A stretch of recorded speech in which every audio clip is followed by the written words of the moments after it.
Waalaikumsalam, berjumpa kembali bersama saya Wong Ganteng Sandonya. Mohon untuk tidak menyebutkan nama dan identitas siapapun dalam percakapan kali ini karena percakapan ini akan saya masukkan dalam konten YouTube saya. Bagaimana masih saya bisa membantunya? Gini mas, kalau ini kan ada rencana mau ke Hongkong tuh 2 minggu gitu. Suaranya sampean kok pelan sekali ya mas? Atau kuping saya iya. ya? Oh bener. Gimana? Iya, rencana ada 2 minggu gitu kan mas. Itu kalau untuk mau masuk Hongkongnya aja cuman tiket sama hotel aja gitu ya mas. Kalau sampean punya itinerary lebih bagus, schedule. Oh kita siapin lembaran kertas gitu ya, kita print sendiri gitu untuk Ya, jadi itinerary perjalanan kita. jadi begini, kalau saya sudah boleh ngomong ya. Soalnya sampean tadi yang tanya. Jadi Hongkong itu visanya free ya, on arrival namanya. Jadi visa on arrival. Jadi visa diberikan pada saat kedatangan. Nah, itu biasanya random check. Jadi kadang kita mempersiapkan segala sesuatunya tapi ternyata lancar aja, masuk bleng ya. Tapi ada juga yang kita masuk terus kena random check, artinya terus kita dipanggil. Kemudian ditanyain A, B, C, D, E, F, G. Nah, itu bisa kemungkinan yang berbeda gitu loh. Ada yang langsung bleng, ada yang ditanyain. Kalau ditanyain ya udah kita tunjukin hotelnya ini, tiket baliknya ini, kemudian nginepnya di sini, schedule-nya ini, uang saya ini. Apa yang dia tanyakan kita jawab. Dan pastinya harus tahu bahasa. Ngerti bahasa Inggris atau bisa bahasa Mandarin gitu, atau setidaknya bahasa Inggris tadi ya mas. Kenapa? Setidaknya bahasa Inggris tadi ya mas. Betul. Berarti itu kalau untuk menjelaskan. Untuk random check itu yang pertanyaannya yang lebih detail lagi gitu ya. Kalau kita nggak kena random check itu hanya pemeriksaan paspor dan sebagainya yang simpel aja gitu ya mas. Iya, kalau yang nggak kena ya ketika dia ditanyain ya, kita di depannya loketnya dia set dilihat set oke. Ketik tak oke, visa dikeluarin. Dapat kita 30 hari. Itu nggak kena random check. Tapi kalau kemudian dilihatin terus dia panggil staf temennya terus tolong ini diurusin, nah baru random checknya nanti di tempat terpisah, mungkin durasi pemeriksaannya bisa lebih lama lagi ya. Betul. Oh ini saya cek untuk kartu SIM card gitu ya, nama SIM cardnya CMHK gitu. Kalau itu kita pakai kartu lokal, aktivasinya pakai paspor aja bisa tuh, harus ada KTP setempat ya Pak? Wah, itu provider CMHK, rekanan. Kalau di kita, kalau orang Indonesia bahasanya rekanan CMHK. Jadi kartu lokal itu bisa ya, registrasi boleh, pakai paspor juga nggak apa-apa, dicoba aja. Saya soalnya nggak terlalu ahli untuk pakai kartu itu. Yang saya tahu kalau di Hongkong kartu dimasukin kalau sudah diaktifasi ya internet jalan gitu aja sih. Nah, ngaktifasinya harus ngisi apa, KTP apa semuanya kan saya nggak terlalu hafal tata caranya gitu ceritanya. Soalnya CMHK itu kan kartu lokal gitu, jadi kalau takutnya kayak di Indonesia kan, kalau orang Indonesia beli kartu lokal aktivasinya pakai KTP, nomor induk kelahiran gitu kan, nicknya Indonesia gitu. Takutnya kita beli CMHK tapi registrasinya harus pakai KTP setempat juga gitu, sementara kita cuma ada paspor gitu kali ya. Nggak, sampean belinya sama siapa? Belum sih, masih, kita kan udah coba search beberapa alternatif. Kalau pakai kartu A saja. As Taiwan, As Hongkong gitu ya, 2-in-1 itu ya Pak? Talin As Hongkong. Itu di bandara ada juga ya? Biasanya ya, kalau orang jualan pada sampean keluar gate-nya ada gate hall A, hall B. Jadi ketika sampean keluar itu biasanya ada yang nawar-nawarin kartu gitu kan. Orang Indonesia atau biasanya ada gitu kan, baru itu boleh. Yeah. Boleh sampean beli terus suruh ngaktifin dia langsung terus internetnya jalan. Gitu, nggak ada masalah sih.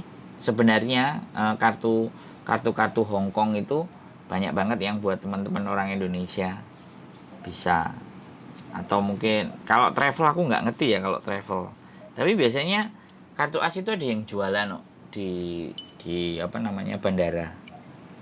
Di bandara. Tapi kalau di Indonesia sendiri nggak ada itu ya Pak? Nggak ada kalau dijual yang jual di Indonesia. Yang biasanya gini, malah yang ada kartu-kartu provider itu naruhnya di PT. Oh, Di karena PT-PT udah. yang mau berangkat, jadi plus kalau sudah mau berangkat dikasih kartu sekalian. Itu marketing Jadi, biasanya. Saya dulu pernah nyoba juga kayak gitu. Saya kan dulu pernah jadi salesnya salah satu provider kartu internet di Hong Kong. ya paham. Karena sesuai target marketnya mereka Iya. yang bakal berangkat gitu ya Pak? Betul. Ya salah satunya kan kayak sampean-sampean gini kan turis juga kadang-kadang kejaring ya nggak apa-apa kalau di hall A atau hall B. Atau mungkin nanti tak kasih nomor HP-nya kalau seingat saya ya, yang biasa standby di bandara. Ada kok biasanya. Oh, yang kartu as itu ya Pak? Kartu Biasa as. ya? Biasanya ada yang standby di bandara. Jualan kartu juga. Gitu. Ya. Begitu Mas. Ada lagi yang mau sampean tanyakan kira-kira di Hong Kong? Dapat nomor Berarti saya dari mana ini? ikuti beberapa YouTube-nya juga sih dari Oh. Masnya juga. Dari yang jadi ya heboh-heboh banyak juga berita Hong Kong, jadi sambil kebetulan mau ke sana ada rencana gitu kan, coba Oh. cari referensi apa gitu kan biar lebih lancar lah, jangan nanti mendadak di hari H dan lainnya gitu kan. Oh. Takutnya kocar-kacir Memang di hari H gitu. memang mau liburan 2 minggu. Iya, ada rencana liburan 2 minggu. Sebetulnya ada kerjaan juga 2 minggu itu, terus balik gitu. Oh. Sambil ada kerjaan dikit lah, cuman ya kayak kerjaan gak formal sih gitu ya. Oh. Freelance lah ibaratnya. Jadi makanya tadi mau tanya gitu kan, perlu itinerary detailnya atau gimana gitu sih.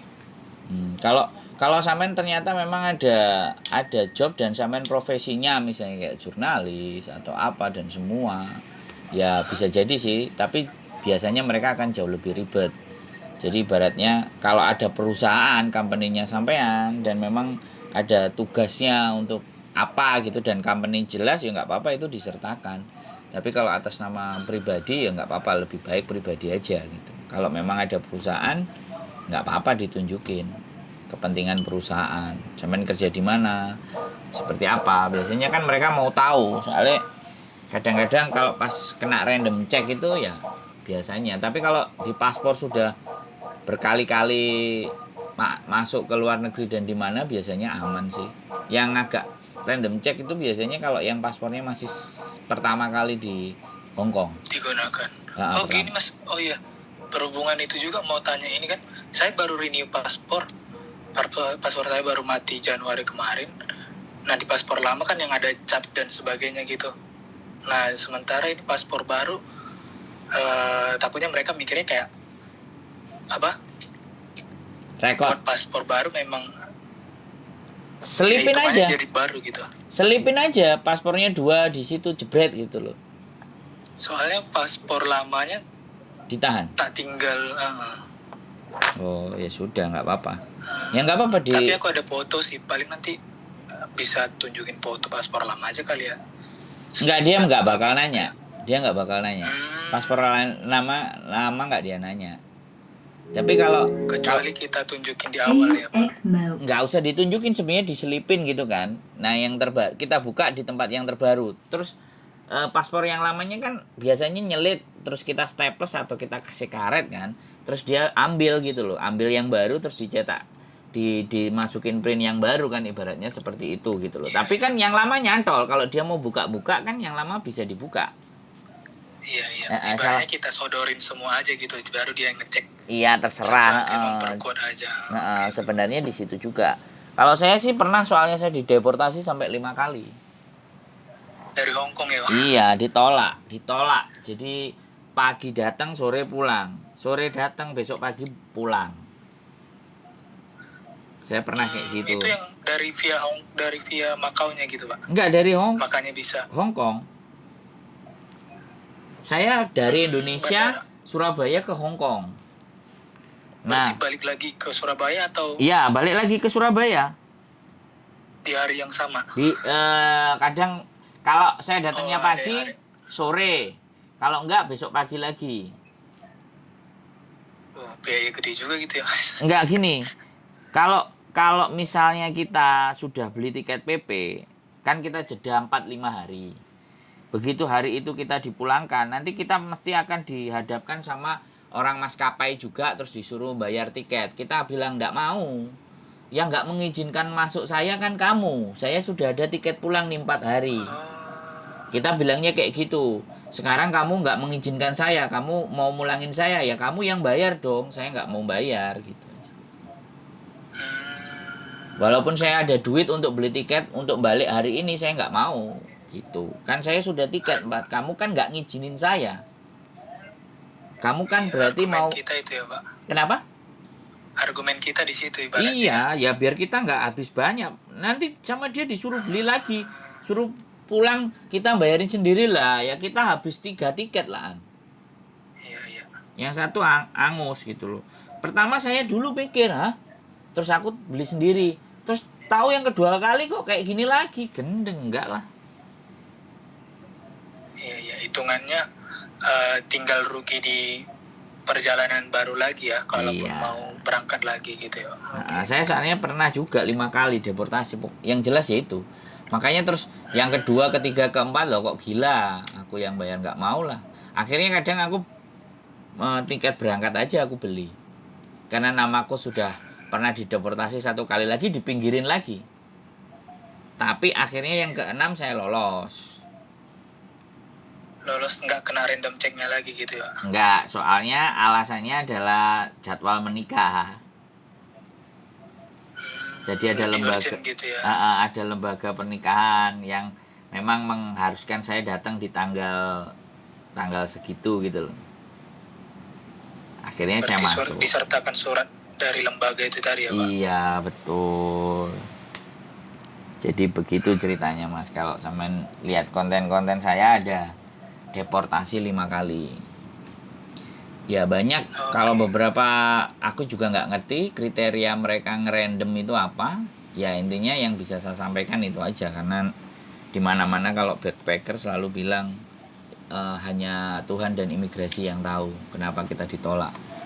Orang saya pas waktu random tak tanya kenapa Anda tidak mengizinkan saya, apakah saya ada catatan kriminal di tempat Anda, atau saya ini tampang teroris, atau bagaimana. Tak tanya kayak gitu ke petugas bandara. Jawabannya dia begini, saya hanya bertugas, boleh kan saya tidak mengizinkan Anda masuk ke tempat kami. Gitu tok jawabannya. Iya, karena itu otoritas mereka ya Pak. Lah dari situ ya sudah.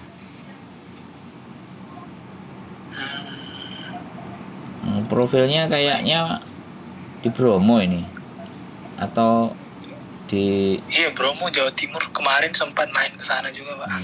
Tak kirain. Kalau saya orang Medan Pak. Oh, medannya mana? Medan Petisah, Lubuk Pakam, Binjai, Pematang Siantar. Lubuk Pakam lah. Hah? Kabupaten Serdang Bedagai namanya, kalau pernah dengar Pak. Serdang Bedagai, berarti sebelah timurnya atau setelah Lubuk Pakam? Setelah Lubuk Pakam menuju ke arah Danau Tobanya. Danau Toba. Oh, Serdang Bedagai. Saya pernah di Lubuk Pakam, si Borong-Borong, terus. Ada job juga dulu Pak. Enggak, jalan-jalan aja. Solo travel. Solo travel ya. Terus soalnya lihat YouTube apa juga sering ngemperan di mana gitu iya. kan ya. Iya, itu kita gembel sama kiri sama jadinya jadi nggak jelas. Jadi tapi jarang-jarang orang gitu Pak, mental itu yang penting kan. Ya dulu mudanya jadi anak mapala, jadi udah terbiasa gembel. Jadi iya. Kegiatan gitu kan, duitnya pas-pasan, hitung-hitungannya ya sudah. Gimana caranya ya, yang hanya bisa dipangkas biaya itu kan akomodasi tempat tinggal. Jadi nggak usah hotel, jadinya tidur di emperan di mana, pokoknya nggak ngabisin duit lebih banyak. Kalau transport kan pastinya untuk yang lebih udah wajib gitu ya. Iya, kalau transport memang dianggarin. Kalau akomodasi ya ada, bisa buka tenda, nggak diusir Satpol PP, ya udah kita buka aja tenda di situ. Biasanya kayak gitu aja sih kerjaannya. Kalau nggak usah buka tenda, terus nggak terlalu panas, nggak hujan, ya udah geletakan aja pakai carrier yang gede-gede itu aja udah. Oh, udah tahu anak gembel. Merapi, Merbabu, Sundoro, Sumbing, Jawa Tengah waktu itu, Triple M, Malioboro. Wah. Ya waktu masih ya gembel lah. Sekarang semuanya ada tapi izin dari istri agak susah. Udah kena kunci mati ya. Makanya, makanya saya kadang-kadang kalau kumpul sama teman-teman ya, sama junior gitu kan, lagi ngumpul, dah kamu bisa main-main no, kamu berkeluarga nanti wis. Ada lihat temen juga backpacker yang ke Jepang kemarin dan belum menikah, waduh, ngelihat fotonya, aduh, kenapa ya Jadi iri ya. saya kok sudah nggak bisa. Padahal kerjaan kita udah bisa dibawa kemana-mana. Yang penting ada internet, kerjaan bisa dikerjain gitu. Cuman ya kembali Iya, lagi. bukan yang kerja wajib ngantor jam 8, jam 5 sore gitu ya. Jadi kita bukan salaryman yang 9 apa 8 to 5 kan. Iya. Kita udah bisa kerja. Yang penting ada internet, konsentrasi, oke, baru. Jadi seperti itu. Oh, ada 2 minggu ya, kabar-kabar aja, ntar kita ngopi lah.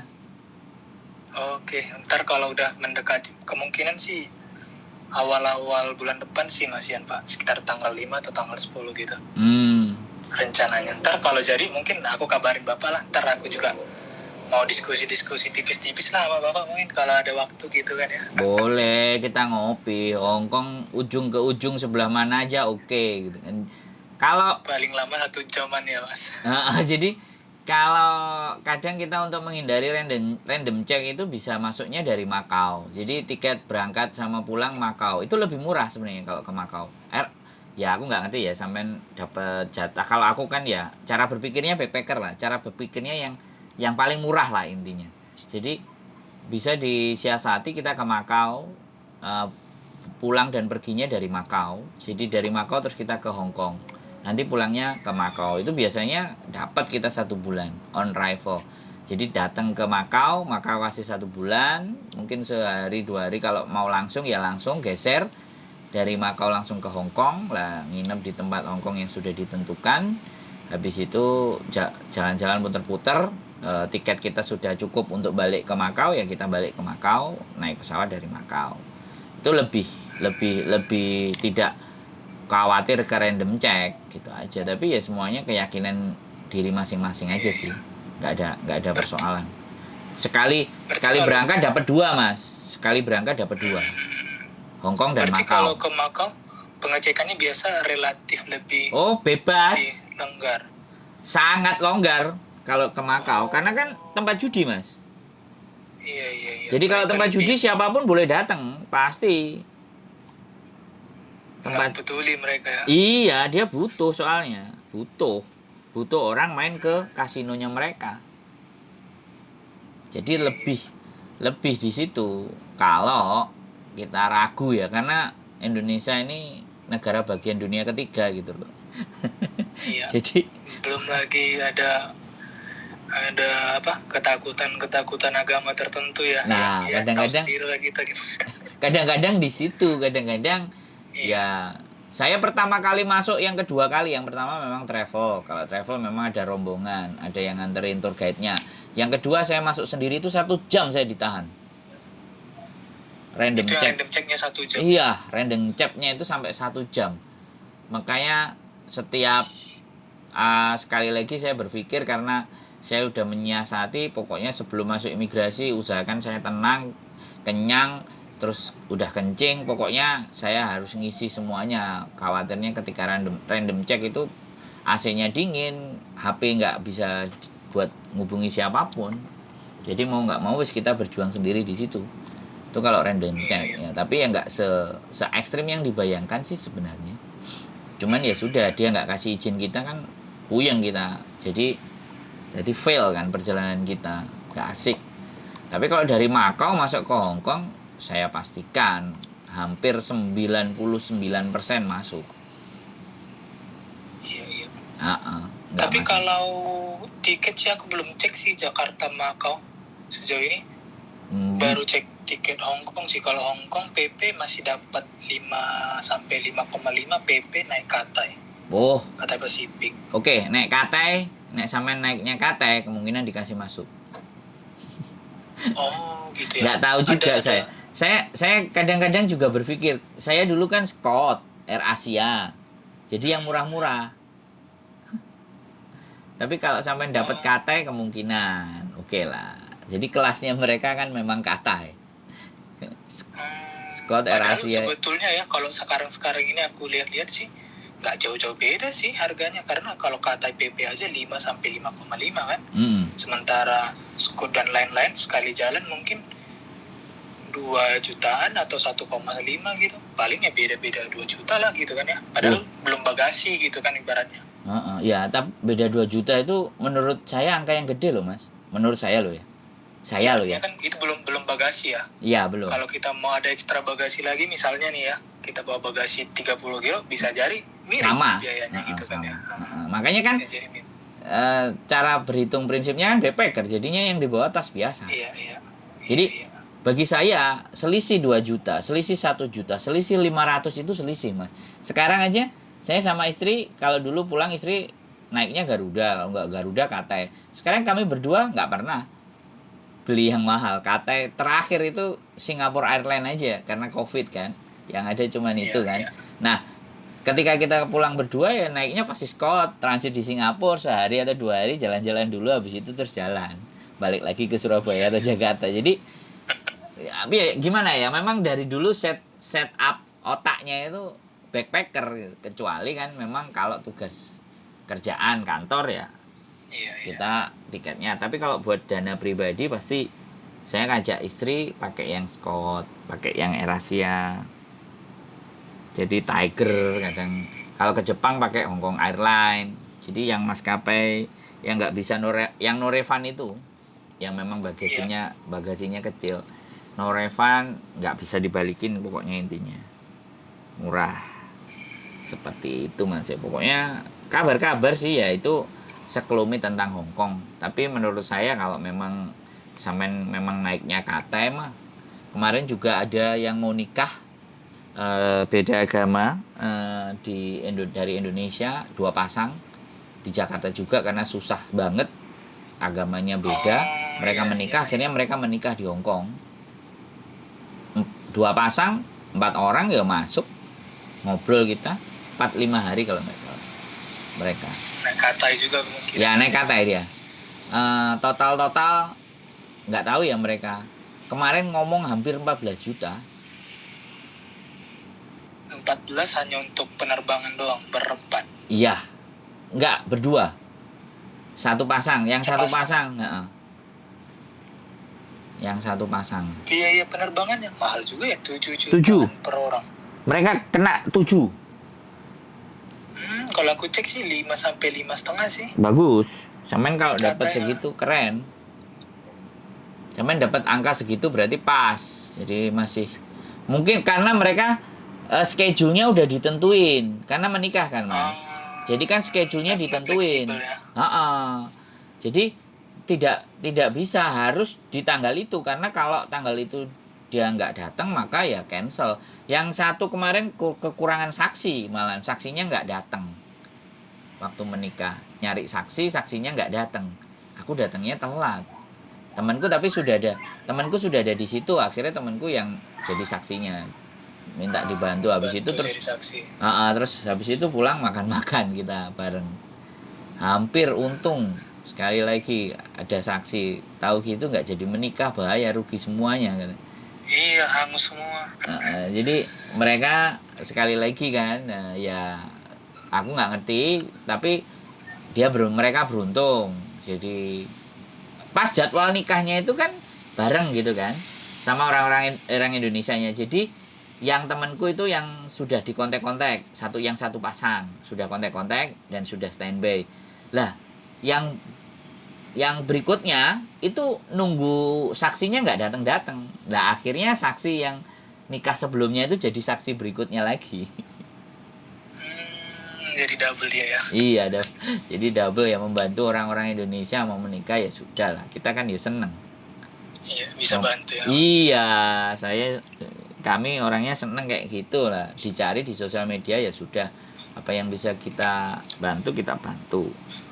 Toh, pekerjaan kita juga bukan pekerjaan yang 9 to 5 kan. Jadi bisa available gitu. Fleksibel waktunya ya, Pak. Iya, betul ya. Kerjaan anak muda, cari kerjaan yang seperti anak-anak muda sekarang, Gen Z atau generasi strawberry. Kerjaannya cuma edit-edit, upload, dapat duit. Gitu. Iya, tapi kan banyak Gen Z yang edit upload tapi pengalaman sebelumnya kurang. Kalau Nah. Bapak kan walaupun pekerjaan Gen Z tapi pengalaman udah termasuk apa ya, generasi Y ya itu sih. Generasi X sih sebenarnya. Generasi X saya. Gitu. Generasi X tapi ada value-nya yang bisa diangkat kan gitu. Generasi X tapi pinginnya ngaku-ngaku Gen Z atau generasi strawberry.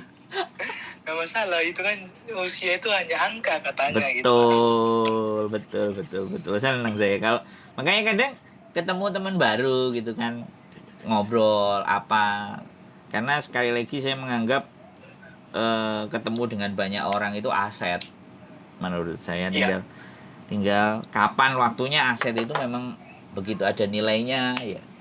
Kayak sampean ini kan di Medan ya. Saya juga pernah di Medan Petisah, di Lubuk Pakam, kemudian di Binjai, kemudian si Borong-Borong ya, main-main, muter-muter 2 minggu, 1 minggu kadang kayak gitu kan.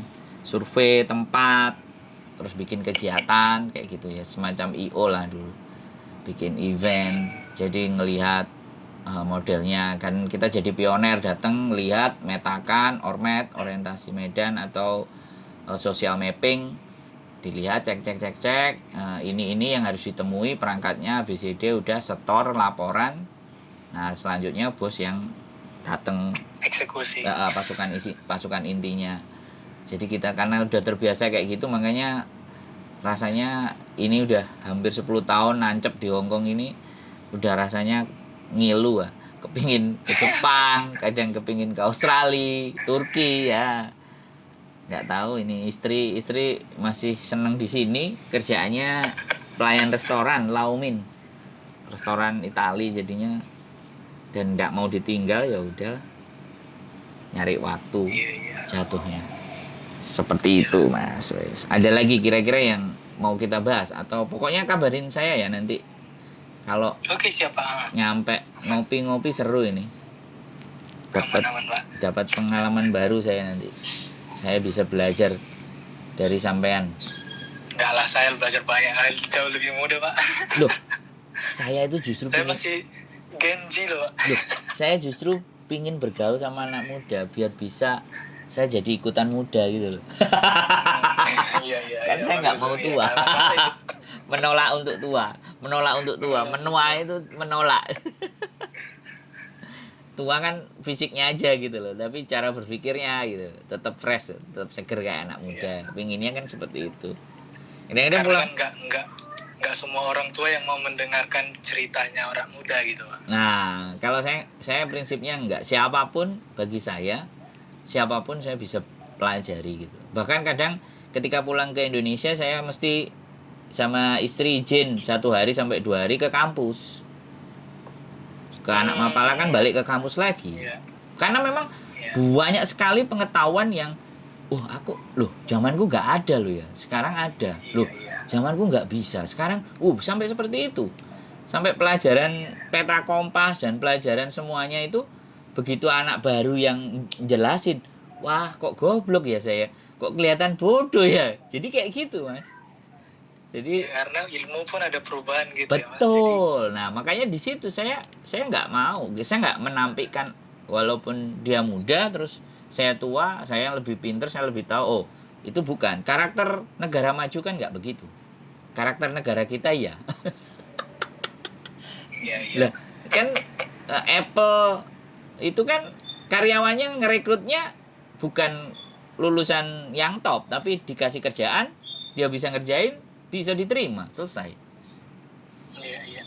Jangankan karyawannya, pendirinya aja dulu sempat dipecat. Nah, ini kadang, jadi dunia sekarang itu sudah cara berpikirnya kalau kata Pak Renal Kasali jangan linear. Iya. Berpikirnya nggak bisa linear sekarang. Berpikirnya harus multidimensi. Jadi dari segala arah, holistik, komprehensif, menyeluruh, nggak bisa dipandang dari satu sisi. Kalau kita mandangnya dari sisi ya sudah nggak maju-maju tuh negara, ribut aja. Agama yang bikin salah tetap salah aja terus gitu. Padahal mungkin salah pun ada sisi yang harusnya bisa dipelajari yang baik juga dari kesalahan itu. Iya, cocok ini kalau saya dulu hampir dikasih marga Napi Tupulu waktu di Medan. Kok keren banget gitu. Di sembelih kerbau. Karena saya nyangga nama itu berat. Saya menolak, akhirnya ya mungkin mereka kecewa, tapi ya apapun ya saya tetap berhubungan baik. Waktu ke Medan saya pasti datang main. Iya. Napi Tupulu itu. Jadi aku mereka kita kerja di situ hampir 4 bulan. Kalau dirasa nggak cuma 4 bulan, hampir 1 tahun, karena pindah di tiga lokasi waktu itu, di Medan, di Petisah, Lubuk Pakam, terus satunya di pasar Rame, Sukarame. Oh, daerah Sukarame. Jadi pindah-pindah, terus kita setiap malam minggu aku selalu main di rumahnya. Terus pas ibunya sakit, aku bawa suplemen apapun, terus dianya sehat, baik, sembuh, seneng semuanya, satu gereja. Terus mutusin sekeluarga duduk, dibawa pulang katanya. Kamu mau ke Porsea?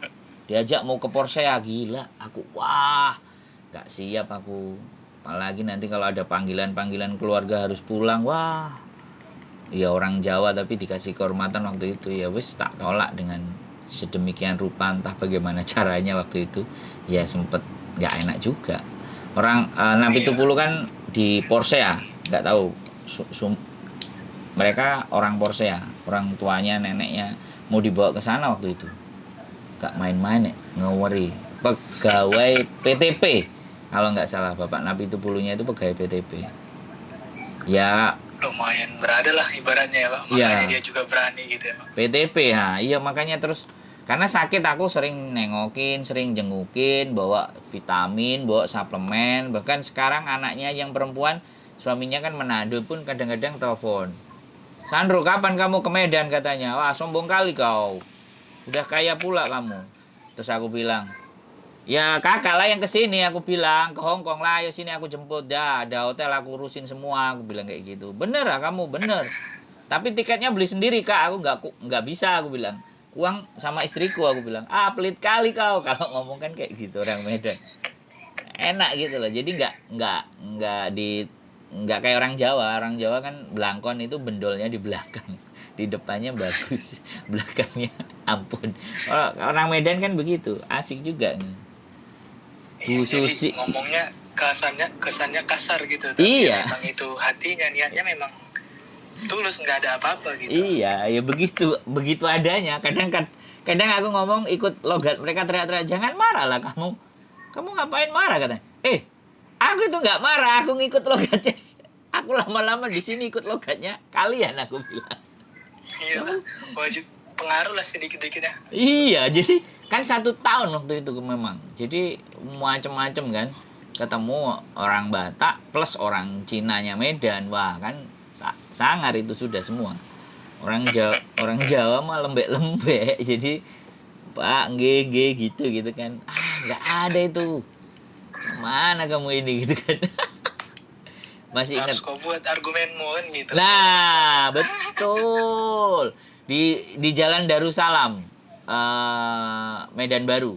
Jadi tinggalnya mereka di situ. Aku biasa kalau ke Medan pasti selalu akan mampir ke situ. Terus satu orang Jawa lagi di Tembung. Pasti aku harus mampir ke 2 tempat itu. Aku harus mampir. Omku sebenarnya ada di Lubuk Pakam, adiknya ibu.